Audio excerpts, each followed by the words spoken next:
সূচিগুলো আছে সেগুলো দোষ ধরার চেষ্টা করেছেন। নির্বাচনের সময় আমরা যেটা দেখি সেটি আছে। এইটা যখন অবস্থায় ভোটের লড়াই শুরু বলছি, আবার একই সঙ্গে কিন্তু এই প্রশ্নটা আছে। আজকেও যদি আপনি অনেকে প্রশ্ন করেন, অনেকে আবার বলবে যে আসলে কি ভোটটা হবে, এই প্রশ্ন আবার কেন আসছে, এটাও একটা প্রশ্ন আছে। এবং সেই সঙ্গে সবচেয়ে বড় যে কথা, সন্ধ্যার দিকে আজকে ক্রীড়া উপদেষ্টা ঘোষণা দিয়ে দিয়েছেন যে বিশ্বকাপে খেলতে যাচ্ছে না বাংলাদেশ, অর্থাৎ ভারতে যে না যাওয়ার সিদ্ধান্ত, সেই জন্য বিশ্বকাপে এবারকার T20 বিশ্বকাপ বাংলাদেশে খেলা হচ্ছে না। সব কিছু নিয়ে আমরা আলোচনা করার চেষ্টা করব। দুজন আলোচক আছেন, এটা পরিচিত হয়নি। আমার সঙ্গে আছেন ডক্টর জাহিদুর রহমান, তিনি রাজনৈতিক বিশ্লেষক, এবং আছেন আল মামুন রাসেল, তিনি আইনজীবী এবং রাজনৈতিক বিশ্লেষক। দুজনকে স্বাগত আমাদের অনুষ্ঠানে। বাংলাদেশ বিশ্বকাপ খেলতে ভারতের না যাওয়ার সিদ্ধান্ত অনড় বাংলাদেশ, এবং আজকে বিকেলে ক্রীড়া উপদেষ্টা আসিফ নজরুল ক্রিকেটারদের সাথে একটা বৈঠক করেছেন।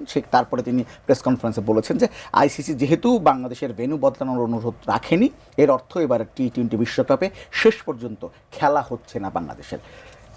মানে দুই দেশের যে রাজনীতি, আমি বলি যে পার্শ্ববর্তী দেশের রাজনীতি, সেই রাজনীতির একটা বড় বলি মনে বাংলাদেশে ক্রিকেট হয়ে গেল। আমি বলি এভাবে কথা বলবো না, আমরা বরং আমাদের জায়গা থেকে যে শক্তিমত্তা দেখিয়েছি সেটাকে আমি প্রশংসা করতে চাই। মানে খেলা ঠিক খেলা না, খেলা বহু ক্ষেত্রেই রাজনীতি, এটা মনে রাখতে হবে। এবং আমরা যদি দীর্ঘমেয়াদে ভারতের সাথে আমাদের সম্পর্ক কি হবে, কেমন হবে, ভারত আমাদের সাথে কি অ্যাটিটিউড রাখবে, তার জন্য আমরা যে সিদ্ধান্ত নিয়েছি সেই সিদ্ধান্তটা ফর দ্য টাইম বিং বলি এরকম মনে হতে পারে, কিন্তু পৃথিবীর ইতিহাসে এই ঘটনাগুলো ঘটে বিভিন্ন সময়। খেলা রাজনীতির সাথে রিলেটেড হয়। পাকিস্তান ভারতের পাল্টাপাল্টি সফর হয় না, এক দেশ আরেক দেশে খেলতে যায় না, এগুলো তো চলছে। রাশিয়া ইউক্রেন আগ্রাসনের পর তার বিভিন্ন রকম প্রতিযোগিতা থেকে তাকে উইথড্র করতে হয়েছে। এখন একটা জিনিস একটু মনে রাখা দরকার, আমি এটা মনে করি, বাংলাদেশ আর আইসিসি অ্যাপারেন্টলি মনে হচ্ছে, কিন্তু আপনি ভারতের আলাপটা করেই ফেললেন। আইসিসি না, আসলে এটা ভারতের সাথেই এক ধরনের প্রক্সি যুদ্ধ। আইসিসির এই মুহূর্তে যিনি হেড, তিনি হচ্ছেন জয় শাহ, অমিত শাহ ছেলে। মানে বিজেপির যদি ফেস চিন্তা করেন, মোদির সাথে সাথে তারপরে অমিত শাহ, যোগী আদিত্যনাথরা আসে, তার সন্তান। এমনকি না হলেও আইসিসি সবসময় ভারতেরই নিয়ন্ত্রণে ছিল, কারণ এই খেলাটা ভারতের 150 কোটি মানুষের বাজার যদি না পায়, এই খেলা সার্ভাইভই করবে না। নো ওয়ে ইনফ্যাক্ট, কারণ অন্য যে কোনো দল যারা খুব ভালো খেলে, অস্ট্রেলিয়া, সাউথ আফ্রিকা, ইংল্যান্ড, ওদের দেশগুলোতে এই খেলা 3 নাম্বার, ফুটবল, রাগবি, তারপর হচ্ছে ক্রিকেট। সুতরাং ওই একে তো তাদের মানুষ কম, তার উপর ওগুলোতে টপ খেলা না। সো আসলে ক্রিকেট এই সাবকন্টিনেন্টের উপর ডিপেন্ডেন্ট, এবং সত্যি বলতে আমাদের উপরও ডিপেন্ডেন্ট। আমাদের 20 কোটি মানুষের বাজার আছে, সুতরাং এটা যে সব দিক থেকে তাদের সুবিধা হয়েছে নট নেসেসারিলি। কিন্তু যে কথাটা বলতে যাচ্ছিলাম, মুস্তাফিজকে কেন্দ্র করে শেষ পর্যন্ত পরিস্থিতি যেই জায়গায় গেল, এমনকি স্বয়ং আইসিসির যে নিরাপত্তা রিপোর্ট এটা পাবলিশড হয়েছিল, তাতে বলাই হয়েছে মুস্তাফিজ থাকলে আমাদের রিস্ক বেড়ে যাবে, আমাদের খেলোয়াড়, আমাদের দর্শকরা যদি দেশে জার্সি পরে কোথাও যান, সেটায় তারা ইনসিকিউরড হয়ে পড়তে পারেন। এসব জানার পর বাংলাদেশ যেটা চেয়েছিল সেটা তো খুবই লজিক্যাল। এমনকি মুস্তাফিজকে যে খেলতে যেতে দেয়া হয়নি, যুক্তি ছিল নিরাপত্তা, যে তাকে হিন্দুত্ববাদীরা হুমকি টুমকি দিচ্ছে। মানে ভারতেই সমালোচনা হয়েছে এসব আচরণের। শশী থারুর এটা নিয়ে খুব শক্ত কথাবার্তা বলেছেন যে তুমি একটা সরকার, তোমাকে কিছু হিন্দুত্ববাদী লোক হুমকি দিল আর তুমি তার নিরাপত্তা নিশ্চিত করতে পারবে না। তো তুমিই বলছো আমাদের প্লেয়ারের নিরাপত্তা নাই, তুমিই বলছো আমাদের যদি টিম যায় সেখানে যদি মুস্তাফিজ থাকে, বলছে না যে মহাবিপদ হয়ে যাবে, কিন্তু সিকিউরিটি রিস্ক যেটা মডারেট ছিল সেটা মডারেট টু হাই হয়ে যেতে পারে। তো এরপর আমরা একটা ভেন্যু চেঞ্জ করা তো খুবই লজিক্যাল ছিল, তারা সেটা করলো না। আমরাও সঠিক সিদ্ধান্ত নিয়েছি। আমি একটা কথা বলতে চাই, এই স্টেপগুলোর মাধ্যমে ধাপে ধাপে ভারতকে আসলে এই মেসেজ দিতে হবে, এটার জন্য কিন্তু একটা পেইনফুল টাইম যাবে। ভারত এতদিন হাসিনার সাথে যেভাবে ডিল করেছিল, মানে এর একটা কলোনি আছে, ওই কলোনির গভর্নর সে, ওকে আমি যা বলি তাই করে, এটা চলবে না। এটা না, এটার অর্ধেক চলবে না, এটার 1/4 চলবে না। বাংলাদেশ একটা স্বাধীন সার্বভৌম দেশ, ওর সাথে যেভাবে ডিল করতে হয়, আসো আমরা কাজ করতে প্রস্তুত আছি, আমি এনগেজমেন্ট চাই। তোমার কি কি প্রয়োজন আছে, ব্যবসা বাণিজ্য কী করবা, তোমার কী কী সিকিউরিটি কনসার্ন আছে, আমি আবার আমার সিকিউরিটি কনসার্ন। তুমি 7 সিস্টার্স বললেই খেপে যাবা, কিন্তু আমার কুকি চীনের লোকজন তোমার দেশে বসে বসে নানান ধানাই পানাই করবে, হুমকি ধামকি দিবে। শেখ হাসিনা বসে সকাল বিকাল হুমকি দিবে, এই দেশে সে এনআরকি চালিয়ে দেবে। এসব আমরা আলাপ করতে হবে, কিন্তু দুই পক্ষই পরস্পরের স্বার্থ দেখার স্বার্থে। সো এটা বোঝা পর্যন্ত এই ধরনের পদক্ষেপগুলোকে আমি সঠিক মনে করি। আর ভারতের আরেকটা বার্তাও পাওয়া দরকার, এই যে এই দেশের মানুষ এত ক্রিকেট পাগল, আপনি খেয়াল করে দেখবেন এই সিদ্ধান্তের বিরুদ্ধে গেছে হাতে গোনা 2-4 জন 5 জন মানুষ আপনি ঠিকমতো পাবেন না। এত কিছুর পরে যে একটা বিশ্বকাপের মতো কম্পিটিশন খেলতে পারছে না, কিন্তু মানুষ is very much in favour of this decision. So এটাও ভারতকে বুঝতে হবে, এই দেশের মানুষকে কি পরিমাণ ত্যক্ত বিরক্ত তারা করেছে যে মানুষ এখন এইরকম হয়ে গেছে। আল মামুন রাসেল, উনি যেমন বলছিলেন যে এই সিদ্ধান্তের বিরুদ্ধে খুব বেশি মানুষ নেই, খুঁজে পাওয়া যাবে না, এবং এটি নিয়ে বাংলাদেশের মানুষ আসলে ত্যাক্তি বিরক্ত এই সিদ্ধান্তে যখন মুস্তাফিজকে খেলতে না দেওয়া হলো আইপিএল। কিন্তু সেই সঙ্গে একটা শঙ্কাও তো আছে যে বাংলাদেশের ক্রিকেট আসলে শেষ পর্যন্ত একটা বড় ক্ষতির মুখোমুখি হয়ে পড়ছে কিনা। জি, অসংখ্য ধন্যবাদ ফয়েজ ভাই আমাকে চমৎকার আয়োজন অন্তর্ভুক্ত করার জন্য, সাথে আমার সহ প্যানেলিস্ট জাহিদ ভাই সহ এটি নিউজে যারা দর্শক আছে তাদেরকে অসংখ্য ধন্যবাদ জানাচ্ছি। দেখেন, ক্রিকেটকে আমরা ভালোবাসি কেন? দেশের জন্য। ক্রিকেটে যদি আমরা হেরে যাই আমরা কাঁদি, আবার জিতলে আমরা হাসি। কেন? দেশপ্রেম, ভালোবাসা। আমাদের 11 জন খেলে না, আমাদের 20 কোটি মানুষ একসাথে তাদের সাথে খেলে। কিন্তু সেটি যখন আমাদের সম্মানের দিকে তাকায়, সেটি যখন আমাদের সম্মানকে প্রশ্নবিদ্ধ করে, তখন যে গাছটা দেখিয়েছে, আই স্যালুট টু বিসিবি। আমি মনে করি, জাহিদের সাথে আমি একমত, বাংলাদেশের কোনো মানুষ যদি দেশকে ভালোবাসে তাহলে একটা বিশ্বকাপ কিছুই না, একটা বিশ্বকাপ খেলা না খেলা কিছুই না। যে আপনাদের গার্ডস আছে, আপনি যে দেখিয়ে দিলেন যে আমরা একটা স্বাধীন রাষ্ট্র, আমরাও পারি। এতদিন পর্যন্ত আমরা বলতাম যে আইসিসি মানে ইন্টারন্যাশনাল ক্রিকেট কাউন্সিল না, আইসিসি মানে ইন্ডিয়ান ক্রিকেট কাউন্সিল। আজকের ঘোষণার মাধ্যমে তারা সেটাই প্রমাণ করেছে। মোস্তাফিজ গেলে তাদের তার নিরাপত্তা সমস্যা, আর বাংলাদেশ পুরো ক্রিকেট টিম গেলে নিরাপত্তা সমস্যা হবে না। এই দ্বিচারিতা কেন? এই দ্বিচারিতা কেন আমাদের দেশের জন্য? আমরা তো কোনো দিক থেকে খারাপ করছি না। বলা হয় যে ক্রিকেট কাউন্সিল সবচেয়ে নিরপেক্ষ, রাজনীতির সাথে যুক্ত না, কিন্তু সবচেয়ে বেশি রাজনীতি গিয়েছে কে? ইন্ডিয়ান এই ক্রিকেট। আপনি দেখেন পাকিস্তানের সাথে কিছুই না, খেলা নিয়ে কোনো দ্বন্দ্ব নেই, রাজনৈতিক দ্বন্দ্বকে তারা নিয়ে আসে ক্রিকেটীয় দ্বন্দ্বের মধ্যে। তার মানে কি ক্রিকেট যে রাজনীতি মুক্ত সেটি তো নয়, সেটি তো নয়। আপনি দেখেন আইসিসির প্রধান ছিল আমাদের বাংলাদেশের বিসিবি সভাপতি ছিল লোটাস কামাল সাহেব, তাকে বিশ্বকাপের ট্রফি দিতে দেয় নাই তারা। এটার চেয়ে লজ্জা তখনই ঘোষণা দেওয়া দরকার ছিল যে আমরা এই ক্রিকেট কাউন্সিলের সাথে নেই। আপনি প্রধান, অথচ আপনার কোনো কি নেই, ক্ষমতা নেই, আপনি কোনো ক্ষমতা পেশ করতে পারছেন না। তাহলে এই যে আজকে যেটি দেখিয়েছে বিসিবি, আমি মনে করি 54 বছরের ইতিহাসে বিসিবি একটা রেকর্ড করেছে। ইন্ডিয়ানকে চোখে আঙ্গুল দিয়ে দেখিয়ে দিয়েছে যে রাতাগিরি আর চলবে না, রাতাগিরি আর চলবে না। ক্রিকেট খেলবো না কি হবে, ক্রিকেট খেলবো না কি হবে, কিন্তু দেশ আগে, দেশের মর্যাদা আগে, সম্মান আগে। আমার দেশের প্লেয়াররা যদি খেলতে যায়, তাদের গায়ে জুতা মারা, তাদের গায়ে বোতল মারা মানে আমার পুরো দেশের গায়ে জুতা মারা, বোতল মারা হবে। দেশের অসম্মানের চেয়ে না খেলা অনেক ভালো। আমি মনে করি বিসিবি যে সিদ্ধান্ত নিয়েছে, ইন্ডিয়ান ক্রিকেট কাউন্সিল, আইসিসি যেটা ইন্ডিয়ান ক্রিকেট কাউন্সিল, তাদেরকে একটা বার্তা দিচ্ছে ভবিষ্যতে যদি ছোট রাষ্ট্রগুলোর সাথে যদি এমন আচরণ করা হয় তাহলে তারা প্রতিবাদ। আপনি দেখেন আমাদের জাতি আমাদেরকে বৈদেশী বৃত্তি বলে, মানে আমাদের এই অঞ্চলটা সবসময় বিদ্রোহী পরায়ণ। যত আপনি দিল্লি থেকে যত সম্রাট এই অঞ্চলটাকে দখল করতো, দখল করার যেতে যেতে দখল করে একজনকে শাসক বসাইতো, দিল্লিতে যেতে যেতে শুনতে যে এটা আবার স্বাধীন হয়ে গেছে। আমাদেরকে বৈদেশী বৃত্তি, আমাদেরকে বলা সুন্দরবনের সেই গোল পাতার মতো, যে ঝড় তুফান আসলে সেটি নুয়ে পড়ে, আবার ঝড় তুফান চলে গেলে আবার দাঁড়িয়ে যায়।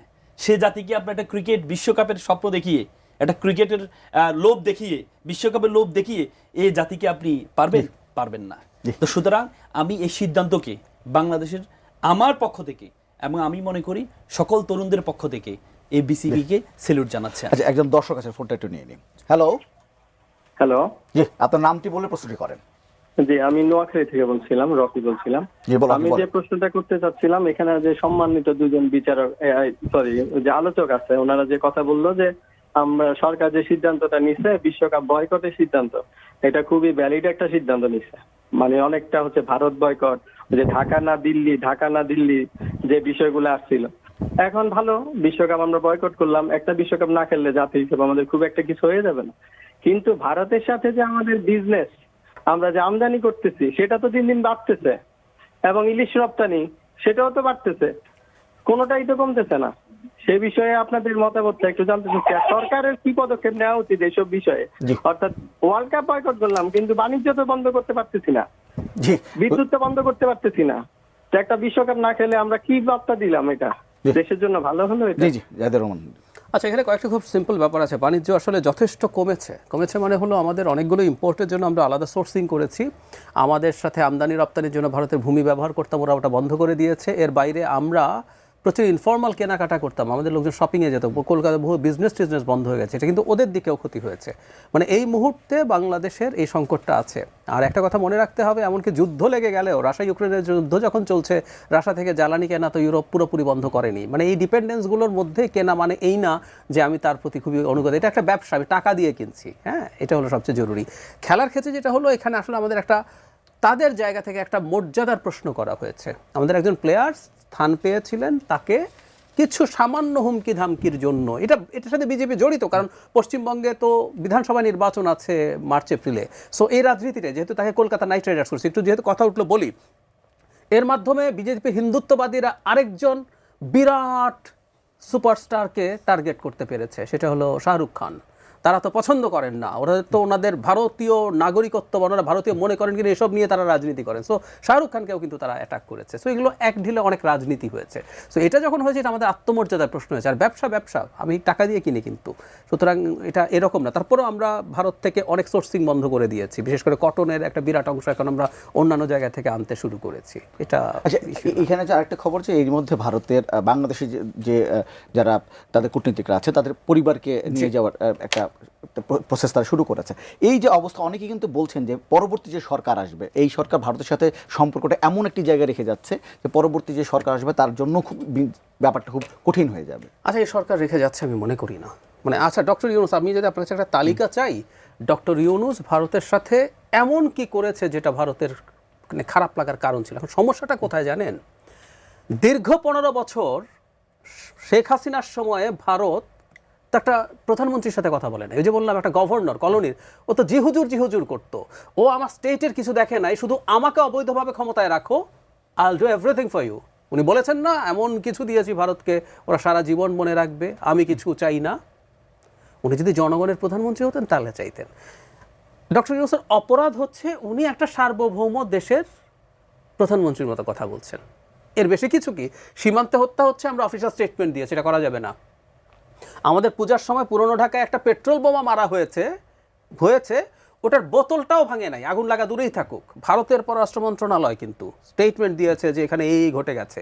বাংলাদেশ এটার কাউন্টার প্রতিবাদ করেছে। মোদির সাথে দেখা হয়েছে, প্রধান উপদেষ্টা বলেছেন ওকে কথা বলা বন্ধ করতে হবে। সেভেন সিস্টার্স তুমি অনেক দূর আছে, অ্যাপারেন্টলি ল্যান্ডলকডের মতো, প্রায় সেমি ল্যান্ডলক, তুমি আবার পোর্ট ইউজ করবো, আমাদের এগুলো আছে। আমরা কি বেশি বললাম আসলে, আমি আসলে জানি না। তার মানেটা আমি এইটা বলতে চাইছি যে জাস্ট আপনি যদি এতদিন ধরে অভ্যস্ত হয়ে গেছেন, তো আপনি তো স্লেভের সাথে ডিল করেছেন, আপনি তো একটা দাসের সাথে ডিল করেছেন। সুতরাং এই সরকার রেখে যাচ্ছে না, বরং এই সরকারের আবার অসংখ্য ক্রিটিক আছে। এই সরকার খুবই বাজে প্রসার চালিয়েছে দেশ, কিন্তু এই সরকারকে যদি একটা জায়গায় আপনি মনে করেন ভবিষ্যতের সরকারগুলোর জন্য একটা স্ট্যান্ডার্ড ঠিক করে দিয়ে গেছে, বেঞ্চমার্ক, সেটা হচ্ছে ভারতের সাথে সম্পর্ক। আমি এটার কাছাকাছি যদি ডিল করতে না পারে কোনো সরকার, ভবিষ্যতে যে নির্বাচিত হবে, তার কিন্তু বিপদ আছে।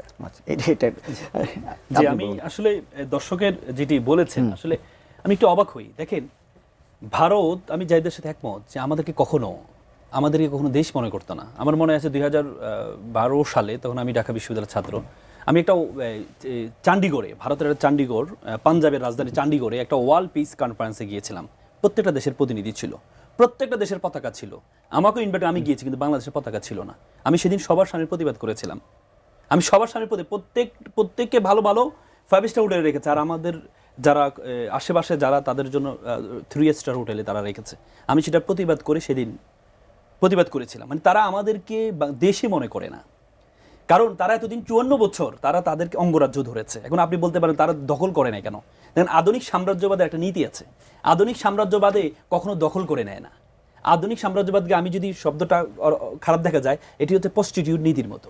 আপনি কাউকে বিয়ে করলেন, টাকা দিয়ে বিয়ে করলেন, মোহরানার টাকা দিয়ে বিয়ে করলেন, আপনি তাকে ব্যবহার করলেন। আবার হচ্ছে আপনি কাউকে টাকা দিয়ে বিয়ে করলেন, আপনি তাকে টাকা দিয়ে ব্যবহার করলেন, তখন হচ্ছে আপনি তার লাইবিলিটি নেন না। বিয়ে করলে তার লাইবিলিটি নিতে হয়। আপনি তার সব কিছু গ্রহণ করে নেবেন, কিন্তু তার লাইবিলিটি দিবেন না। ভারত এতদিন আমাদের সব কিছু নিত, কিন্তু আমাদের লাইবিলিটি নিত না। আমাদের 20 লক্ষ, আমাদের প্রায় 60 লক্ষ বেকার আছে, বেকারের লাইবিলিটি নিত না। এই জন্য তারা একতরফা আমাদেরকে ব্যবহার করেছে। যখন দেখতে পাচ্ছে তারা আমাদেরকে একতরফায় ব্যবহার করতে পারছে না, আপনি দেখেন 54 বছর আমাদের রাডার সিস্টেম, পৃথিবীর প্রত্যেকটা দেশ আমাদের আকাশ সীমায় ব্যবহার করতে, রেজিস্ট্রেশন করতো দিল্লিতে, এবং প্রত্যেকটা বিমানে $500 করে টাকা দিতে হতো। সে $500 এতদিন পর্যন্ত ইন্ডিয়া পেয়েছে। আমাদের রাডার সিস্টেম থাকার পরেও আমরা সেটি আমাদের এখানে রেজিস্ট্রেশন হতো না। এই নতুন বাংলাদেশ আসার পরে এখন রাডার সিস্টেম প্রত্যেকটি বিমান আমাদের দেশে রেজিস্ট্রেশন হয়। তার মানে কি? তার মানে কি এতদিন পর্যন্ত তারা আমাদেরকে ব্যবহার করেছে। যেই দর্শক ভাই প্রশ্ন করলো, দেখেন তাদের রিসিপ্রোকালনেস, আপনি পাশাপাশি দেশে থাকলে একে অপর উপর নির্ভরশীল হবেন, কিন্তু বলা হয় যে necessity the mother of invention, প্রয়োজনে মানুষকে আবিষ্কার করতে বাধ্য হয়। আপনি যখন ঠেকবেন, বলে যে মানুষ ঠেকে শিখে, ঠেকে আমরা শিখিয়েছি কিভাবে স্বকীয় অবস্থা থাকতে হয়। অলরেডি কলকাতার মানুষজন কান্নাকাটি শুরু করছে, তাদের ব্যবসা বন্ধ হয়ে গেছে, তাদের ট্যুরিজম সেক্টর বন্ধ হয়ে গেছে, অলরেডি তারা প্রতিবাদ করা শুরু করেছে। আমরা আল্লাহর রহমতে আমাদের প্রত্যেকটা জিনিস আমরা সুন্দরভাবে চলছে, প্রত্যেকটা জিনিস সুন্দরভাবে চলছে। সুতরাং এই গাছ নিয়ে যদি আমরা টিকে থাকতে পারি, যদি আমরা আমাদের অবস্থায় পায়ের উপর পা দাঁড়িয়ে থাকতে পারি, তাহলে ইনশাআল্লাহ যদি বলছেন সন্দেহ আছে অবশ্য আমরা এখনো পর্যন্ত আজকে 1.5 বছর তো কোনো সমস্যা হয়নি।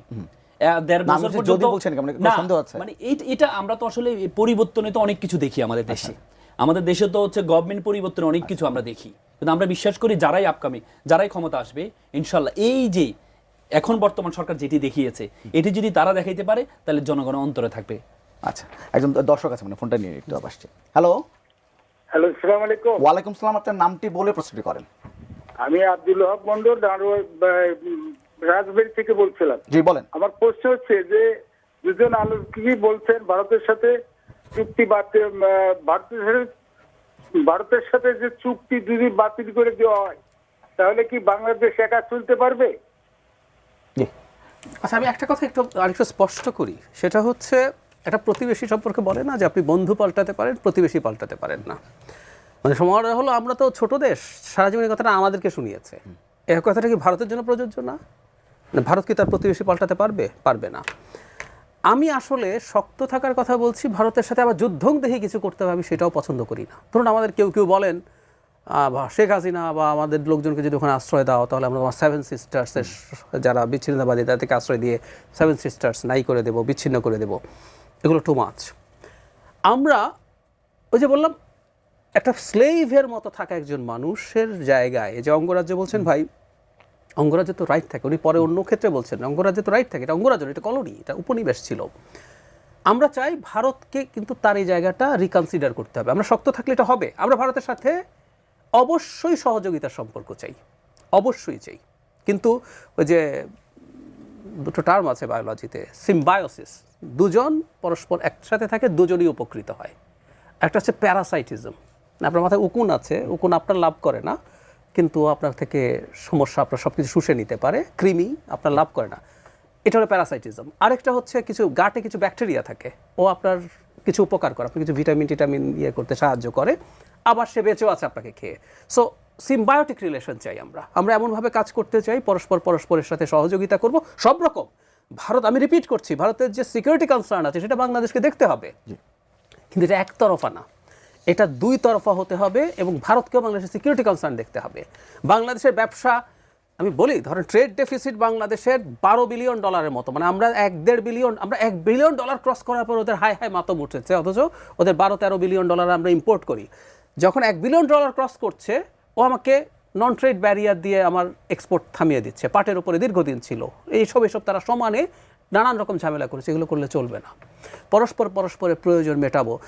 বাংলাদেশ ইম্পোর্ট না করলে ভারতের পেঁয়াজ চাষিদের খবর হয়ে যায়, পেঁয়াজ পচে যায়। সো এটার সমস্যা নাই, আমরাও নেই, আমাদেরটাও নিতে দেওয়া হোক। সো শতভাগ সমান সম্পর্ক আসলে হয় না, এটাও একটু বলে রাখা দরকার। আমরা যারা ইন্টারন্যাশনাল রিলেশনস একটু বুঝবো, তারা জানবো একটা বড় দেশের কিছু বেশি ল্যাভারেজ থাকতে পারে, কিন্তু তার মানে এটা না যে আপনি আমাকে একটা দেশ হিসাবে স্বীকার করবেন। দর্শকের ফোন দেবো, তারপরে আসছে। হ্যালো, হ্যালো, জি আসসালামু আলাইকুম। ওয়ালাইকুম আসসালাম, আপনার নামটি বলে প্রশ্নটি করেন। আচ্ছা, আমার প্রশ্নটা ডক্টর জাহিদুর রহমান সাহেবের কাছে, সেটা হলো যে আমরা এইবার নির্বাচনে অনেক বহিরাগত প্রার্থী দেখছি, বিশেষ করে ঢাকার মধ্যে গুরুত্বপূর্ণ জায়গায় অনেক বহিরাগত ক্যান্ডিডেট।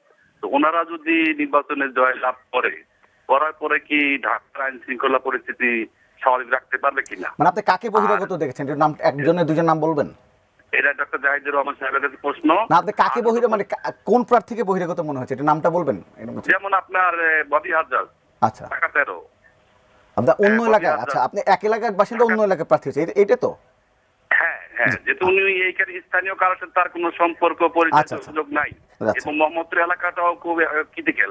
আরেকটা প্রশ্ন হলো যে গত সরকার ভারতের সাথে কি কি দেশগুলির চুক্তিগুলো করছে, ওই চুক্তিগুলা জনসম্মুখে প্রকাশ করলে আমরা যারা জনগণ আমাদেরও বুঝতো যে ভারতের দ্বারা আমরা কোথায় কোথায় ক্ষতিগ্রস্ত বা কোথায় কোথায় ভারত আমাদের। জি, ধন্যবাদ আপনার প্রশ্ন বুঝতে পেরেছি। আমরা আমি আসছি আপনার কাছে এই প্রশ্নটি নিয়ে। আমি একটু মামুন রাসেল আপনার কাছে একটু আসতে চাই। এই যে যদি ভোটার লড়াই বলছি, আজকে আনুষ্ঠানিক নির্বাচনী প্রচার শুরু হয়ে গেছে। আমি এর আগে বলছিলাম যে নির্বাচনী প্রচার সেই সঙ্গে আপনি যদি আবার এলাকা মানুষের সাথে কথা বলতে যান, একটা প্রস্তাব শুনতে পারবেন যে নির্বাচন কি হবে। মানে এই ব্যাপারটা কেন হচ্ছে, ভোটের লড়াইটা বা ভোটের আমেজটা কি জমছে না, এরকম কিছু মানুষকে বিশ্বাস দিতে পারছে না, এরকম কিছু? দেখেন, সত্য কথা যদি আমি বলি, বাস্তবে কথা আমিও সব জায়গায় বলে বেড়াই যে আসলে মানে একটা আগে ইলেকশন শুনলে একটা আমেজ, একটা মানে উচ্ছ্বাস আমার কাছে কেন যেন মনে হচ্ছে মানে একটু কম মনে হচ্ছে। যদিও এটা তার কারণ ছিল এতদিন পর্যন্ত হচ্ছে যেহেতু নির্বাচনী প্রচার শুরু হয় নাই, এখন থেকে আজকে থেকে প্রচার শুরু হয়েছে। আজকে থেকে আমার মনে হয় সেই উদ্যমটা শুরু হয়েছে এবং সব জায়গায় এই মাইকের সাউন্ড, আমি চেম্বার করছিলাম, চেম্বারে মাইকের সাউন্ড শুনতে পাচ্ছি, সেই কি বলে দাড়িপাল্লা, ধানের শীষ, এই যে গানগুলো, শাপলাকলি গানগুলো শুনতে পাচ্ছি। এই আমেজটা শুরু হয়েছে। এতদিন একটু ছিল কারণ, আর তার চেয়ে বড় কথা হচ্ছে আর কয়েকদিন বাকি। হ্যাঁ, কিন্তু এখনো পর্যন্ত হচ্ছে যে একটা আগে থেকে, সবচেয়ে বড় কথা হচ্ছে আগে তো হামলা হতো, মারামারি হতো। হ্যাঁ, এই জিনিসগুলো একটু কমে আসছে, এটা একটা ভালো দিক, কারণ একে অপরকে সম্মান দিচ্ছে। কারণ যারা এবার নির্বাচনে অংশগ্রহণ করছে এরা সবাই তো 17-18 বছর নিষ্পেষিত হয়েছে, নির্যাতিত হয়েছে। অনেক প্রার্থী সে আশঙ্কা প্রকাশ করে গেছেন যে হামলা হতে পারে, এরকম কিন্তু আশঙ্কা প্রকাশ না, হামলা তো যখন তফসিল ঘোষণার পরে যখন হাদিকে আঘাত করা হলো, সেটার মধ্যে দিয়ে তো ভয়ঙ্কর একটা সবার মধ্যে একটা ভয় তৈরি হয়েছে।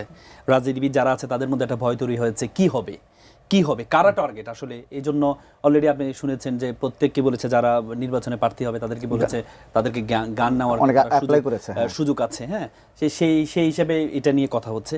তা আমি মনে করি এবারের যে নির্বাচনের আমেজটা এখন থেকে শুরু হবে, এটা নিয়ে দুশ্চিন্তা করার কিছু নাই। আর আমি মনে করি এটা সকলের মধ্যে, গতকাল যেটি হয়েছে আপনি ঢাকা 15 আসনের জামাতের যে আমিরের যে এলাকায় যে হামলাটা হয়েছে, এটা একটু তীব্র নিন্দা জানা, আমি একটু আগেও বলেছি, এটা তীব্র নিন্দা জানানো উচিত। কারণ দেখেন, প্রত্যেকের একটা রাজনৈতিক অধিকার আছে।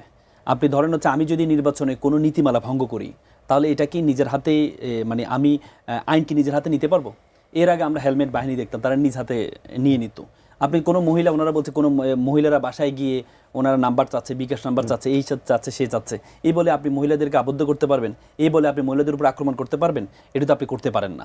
আপনি যেটি করতে পারেন নির্বাচন কমিশন করতে পারে, সেটি হচ্ছে সেই প্রার্থীকে শোকজ দিতে পারে, সে তাদেরকে গ্রেপ্তার করতে পারে, যারা করছে তাদেরকে গ্রেপ্তার করতে পারে। কিন্তু আপনি নিজের হাতে নিয়ে নিলেন। আপনি দেখেন, আপনি বিভিন্ন জায়গায় ফ্যামিলি কার্ড বিতরণ হচ্ছে, ফ্যামিলি কার্ডের লোভ দেখানো হচ্ছে বা দেখানো হচ্ছে, সেটা নিয়ে তো কেউ বাধা দিচ্ছে না।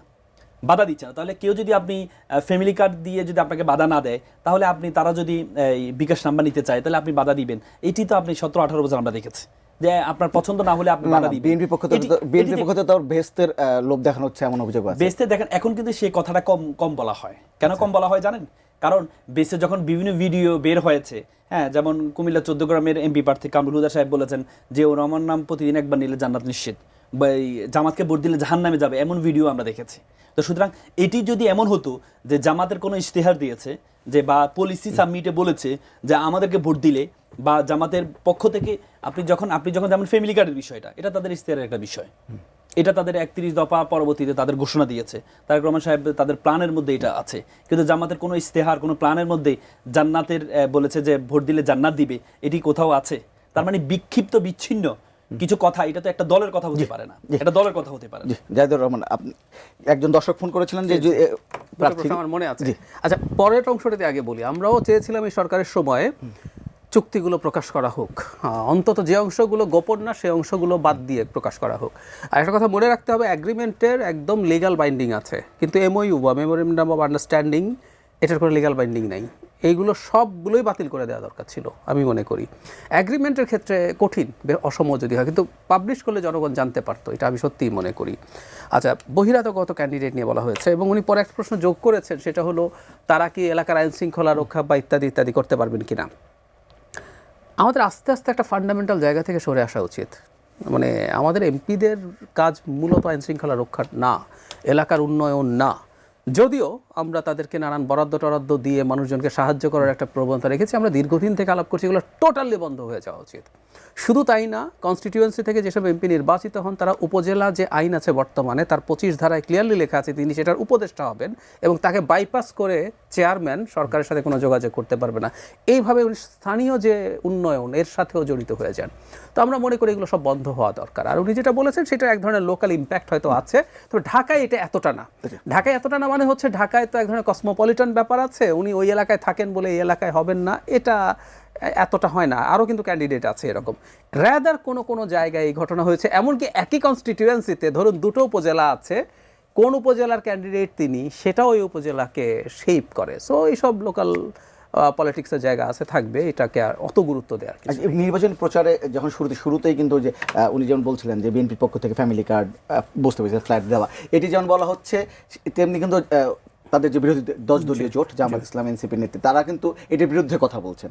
তারা বলবেন ফাইন, মানে এবং বিএনপির পক্ষ থেকে কিন্তু বলা হচ্ছে যে তারা তো 71-কে টেনে আনা হচ্ছে, সেই সঙ্গে ওই বেহেশতের লোভ দেখানো হচ্ছে, সেই প্রসঙ্গটা টেনে। আচ্ছা, বেহেশতের প্রশ্নটা একটু বলি। সেটা হচ্ছে, হ্যাঁ, কোনো পলিসি লেভেলে এটা নেই, এটা কোনো বড় সিট সর্বোচ্চ কোনো নেতা বলেননি, কিন্তু একটা কথা যখন ডোর টু ডোর বলা হয় বলে অভিযোগ আছে, অনেকে শুনেছে বেহেশতে না হলেও ইমানি দায়িত্ব, দাঁড়িপাল্লাকে ভোট দেওয়া, এসব কথাবার্তা আছে, এগুলো আমরা তো এই সমাজে বাস করি, সুতরাং কিছু তথ্য থাকে। এখন যদি ওয়াইড স্প্রেড, মানে আপনি টপে থেকে বলছেন না, কিন্তু আপনার যদি গ্রাসরুট, বিশেষ করে জামাতের এই জিনিসটা খুবই আলোচিত এবং এটা প্রশংসারও যোগ্য।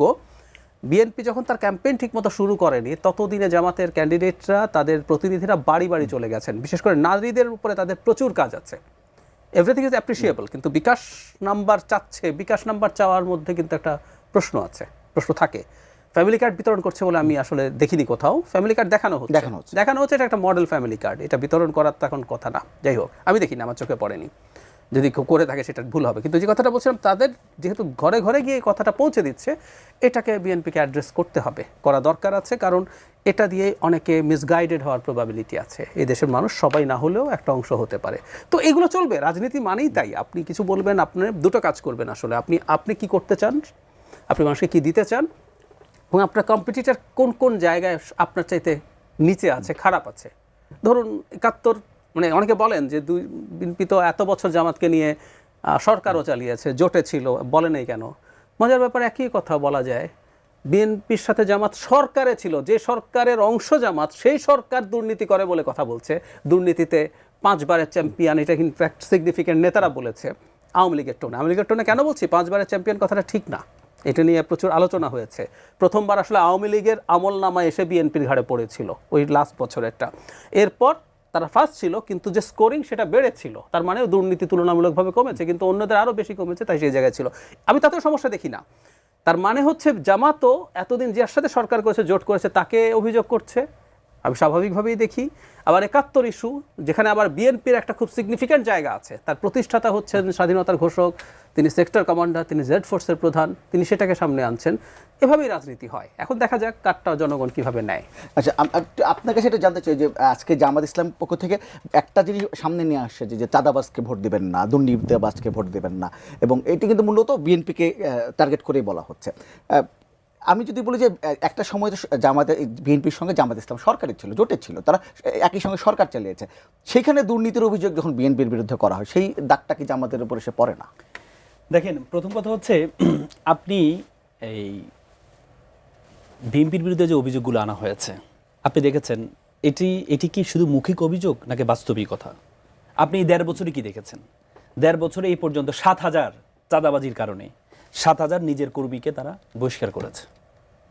জামাতের বিএনপির রাজনীতিটা কেমন দেখেন, বিএনপির রাজনীতিটা হচ্ছে, তারা হচ্ছে যেমন বিএনপির রাজনীতি যারা করে বেসিক্যালি তাদের কোনো আসলে কোনো পেশা থাকে না, তারা রাজনীতিকে পেশা মনে করে। কিন্তু জামাত এই দিক থেকে একটু ব্যতিক্রম। জামাতের যারা আছে, জামাতের কোনো জনশক্তি, জামাত হচ্ছে সবসময় তাদেরকে চিন্তা করে কর্মসংস্থান ব্যবস্থা করে দিতে, চাকরির ব্যবস্থা করে দিতে। যে আমি একটা প্রতিষ্ঠান তৈরি করলাম, সেখানে 5,000 লোক চাকরি করবা, তুমি চাকরি করো, তারপরে রাজনীতি করো। সেই 5,000 কি সবই জামাত ইসলাম? না, মানে জামাত হচ্ছে কর্মসংস্থানের ব্যবস্থা করে, যে তুমি আমার জনশক্তি, তুমি চাঁদাবাজি করা দরকার নেই, অবৈধ কোনো লেনদেন তোমার দরকার নেই, তুমি কর্মসংস্থান নিজে কাজ করে খাও। প্রতিষ্ঠান তৈরি করছে, প্রতিষ্ঠানে সেখানে ব্যবস্থা করে দিচ্ছে। আর বিএনপি কি করে? বিএনপির কোনো দলীয় কর্মী, নেতা কর্মী, তাদেরকে কি করে? ভাগ করে দেয়, যে এই এলাকাটা তোমার, এই এলাকাটা তোমার, এই যে এই টেম্পো স্ট্যান্ডটা তোমার, এই স্ট্যান্ডটা তোমার, তার মানে কি সে এখান থেকে তার জীবিকাটা অর্জন করে নিচ্ছে। আপনি দেখেছেন তাহলে 7,000 কিভাবে নিজের বহিষ্কার হলো চাঁদাবাজির জন্য। আপনি দেখেছেন ঋণ খেলাপি, 17-18 বছর বিএনপি ক্ষমতা ছিল না, 13 জন এমপির 5,787 কোটি টাকা ঋণ খেলাপি। 5,000, চিন্তা করেন আপনি, যারা 17-18 বছর ক্ষমতা ছিল না, সে 13 জন এমপির বিরুদ্ধে ঋণ খেলাপি। যে ব্যাংকে আপনি ওই দিন আমার একজন ক্লায়েন্ট আসে, এসে বলে যে আমি আমার ব্যাংকে টাকা চাই, টাকা দেয় না, ও টাকা নেই। এই টাকাটা কোথায় গিয়েছে?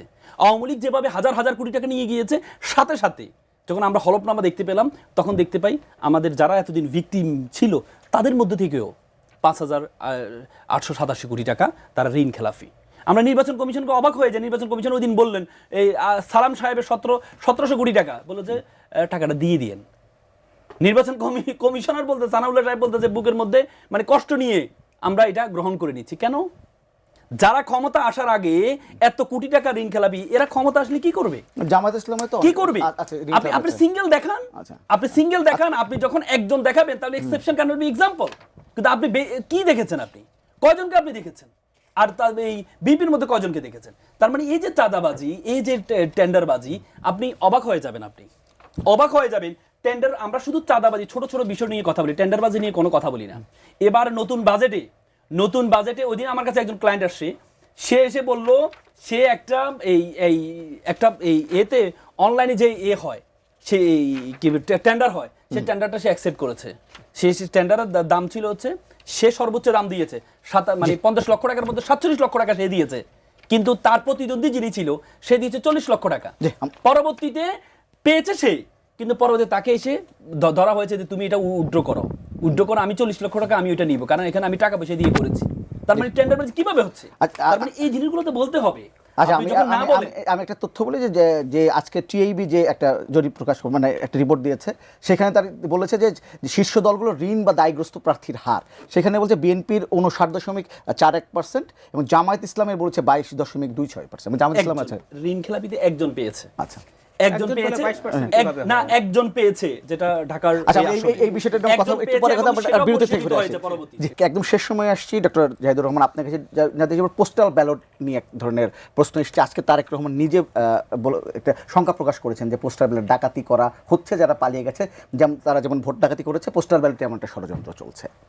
মানে আমাদের সামনে যে বিষয়গুলো এসছে, এখন প্রথম সমস্যাটা হচ্ছে আমরা মানে এই স্কেলে পোস্টাল ব্যালট কিন্তু আগেও আমাদের কাগজে কলমে ছিল, প্রবাসীদের জন্য ছিল না। আমাদের যে যারা নির্বাচনী দায়িত্ব পালন করেন তাদের অনেক এলাকায় যেতে পারেন না, তাদের জন্য এই অপশনটা ছিল। কিন্তু এই স্কেলে পোস্টাল ব্যালট আসলে আগে আর কখনো ছিল না। প্রাথমিকভাবে আমি মনে করি যে পোস্টাল ব্যালটকে আমাদের আরও ওয়াইড স্প্রেড করা দরকার। কিন্তু প্রথমবার হিসেবে কিছু প্রশ্ন, মানে আপনি একটা জিনিসের সাথে যখন যথেষ্ট অভ্যস্ত না, কিছু ভিডিও আমাদের সামনে এসছে, এগুলো নানান ইন্টারপ্রিটেশন হচ্ছে। তো আমি চাইবো যে এই ব্যাপারে নির্বাচন কমিশন সতর্ক থাকবে। আর রাজনৈতিক দলগুলোরও উচিত যেখানেই কোনো ব্যত্যয় হচ্ছে, খেয়াল করবেন জামাত বা এনসিপিও নানান ইস্যুতে খুবই কঠোর চাপ প্রয়োগ করার চেষ্টা করছে।